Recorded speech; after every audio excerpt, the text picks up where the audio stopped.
Tú y yo vamos a destapar esto hoy. Por años, el público creyó conocer Mujer Bonita.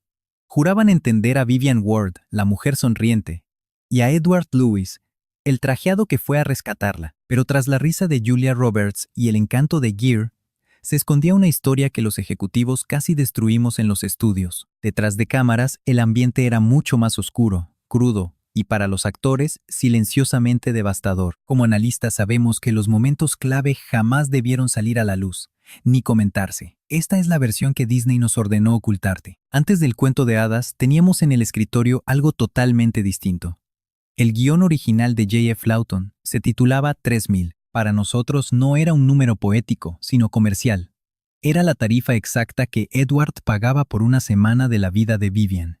Y revisamos ese acuerdo con una honestidad brutal. Cero romance o rescates de fantasía en nuestras revisiones. Solo dinero, poder y una mujer desechable. Lawton creó esto observando el despiadado mundo corporativo, donde desmantelaban empresas completas por dinero y las vidas eran simples daños colaterales. Leímos a una Vivian ya masticada por el sistema.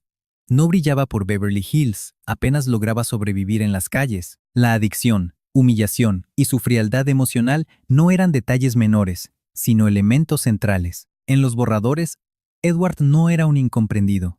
Era un explotador gélido que nunca cambió. El final era particularmente cruel. Tras la semana, sacaban a Vivian del auto, le aventaban los billetes y huían. La imaginamos en un callejón sucio, viendo billetes que nunca deseó, dándose cuenta de que en su vida absolutamente nada había cambiado, sin salidas, ni rosas, ni redención. Evaluábamos una historia sobre el poder arrasando todo sin ninguna consecuencia. Cuando Disney compró el guión, el pánico inundó nuestras oficinas. No podíamos estrenar algo tan denso. La directiva fue estricta. Suavizarla, reescribirla y borrar lo que incomodara al público. Contratamos a Gary Marshall no solo para dirigirla, sino para amputar su esencia. Reescribimos escenas completas. Tachamos las adicciones de Vivian. Transformamos su miseria en optimismo. Diluimos la crueldad de Edward hasta volverla un simple muro emocional superable. En marketing, el título 3000 nos parecía un problema. Sonaba transaccional. En las juntas bromeábamos que parecía ciencia ficción, no romance. Así que le pusimos el título de la famosa canción de Roy Orbison, Mujer Bonita. Analicemos esto juntos. Al cambiar el foco del dinero al deseo, mutamos la realidad en fantasía. Ahí matamos la advertencia para venderles pura aspiración. Pero como especialistas vemos que el borrador original sigue latiendo en ese constante desequilibrio de poder, en la duda de Vivian y la tristeza oculta en su sonrisa. Ustedes vieron un cuento de hadas. Lo que los estudios enterramos fue una tragedia, temiendo que la audiencia no soportara un golpe tan realista. Y esto apenas arrancaba. El daño saltó del guión directo al set. Julia Roberts sufrió esa presión, pánico y tomas que casi la quiebran. Al arrancar la producción, Julia no era nadie. Tenía 20 años, enfrentando un proyecto mutilado, rebautizado y donde casi la reemplazamos sin piedad. Desde las oficinas, cuestionamos su capacidad por semanas, buscando bajo la mesa actrices mucho más consolidadas. Aunque Gary peleó para que se quedara, Julia conocía nuestra postura. Sabía que era desechable y que la vigilábamos de cerca. Llevaba esa paranoia al llamado diario. Nuestro equipo de producción notó que, antes de grabar escenas de carga emocional, a Julia le temblaban las manos. Su respiración colapsaba. El estrés la consumía físicamente. En una de las primeras tomas románticas se le brotó tanto una vena en la frente que tuvimos que cortar. Ni el maquillaje logró taparlo. Era terror físico, no actuación. La aplastaba el peso de liderar un blockbuster, sabiendo perfectamente que ya habíamos intentado correrla del proyecto. Y su ansiedad apenas comenzaba ahí. Durante los rodajes le brotaba urticaria por los nervios. El equipo de maquillaje tenía que andar cargando loción de calamina todo el tiempo. No eran casos aislados. Se volvieron parte de nuestra pesada logística. Retrasábamos tomas y hacíamos ajustes bajo el agua para que ella no se quebrara. Gary entendía algo que nosotros en la cúpula ignorábamos. Esa vulnerabilidad no era un defecto, sino la verdadera mina de oro emocional. En mis notas resalta una escena de cama donde Julia simplemente se quedó congelada, presa del pánico, el pulso al tope, cuerpo tenso, concentración nula. En vez de exigir otra toma, Gary se sentó junto a ella y conversaron de forma casual.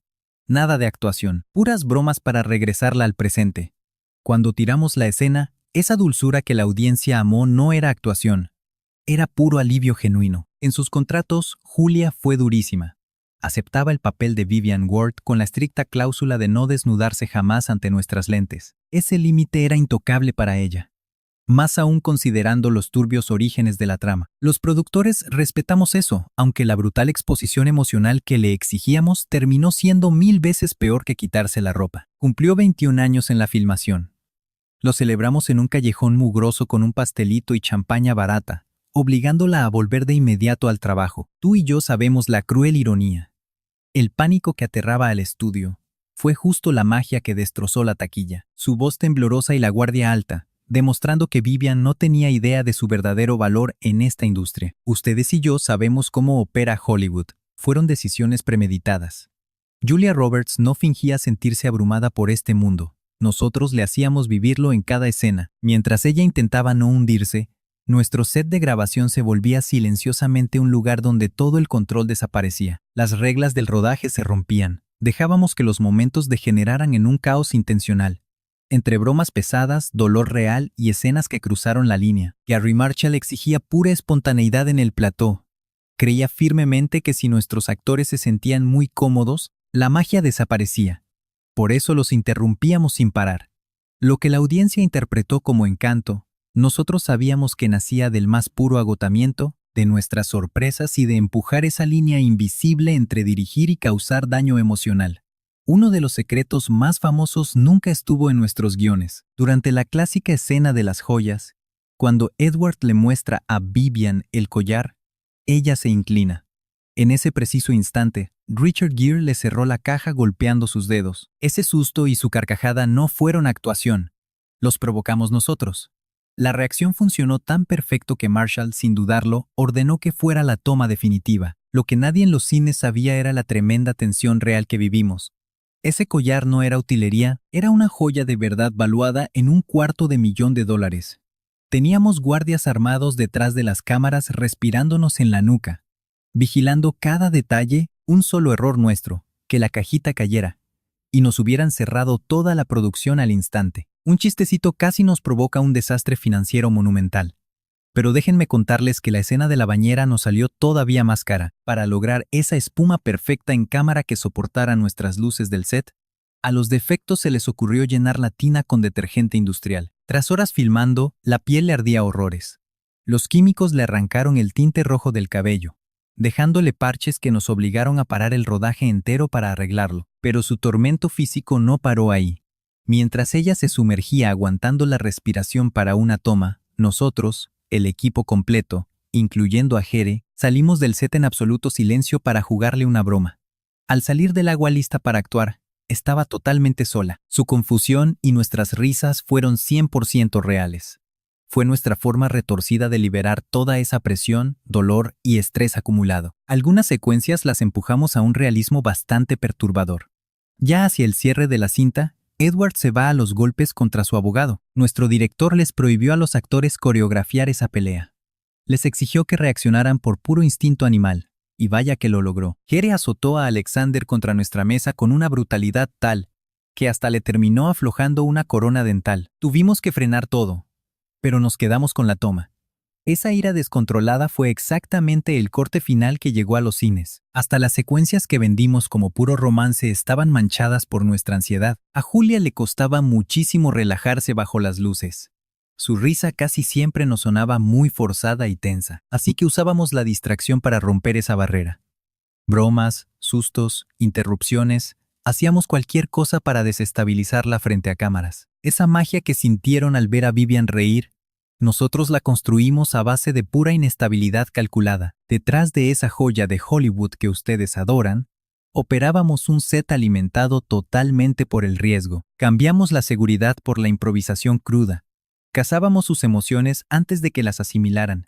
Hacerlo ver fácil fue un infierno para nosotros. Esa línea entre crear arte y causar daño la cruzamos más de una vez.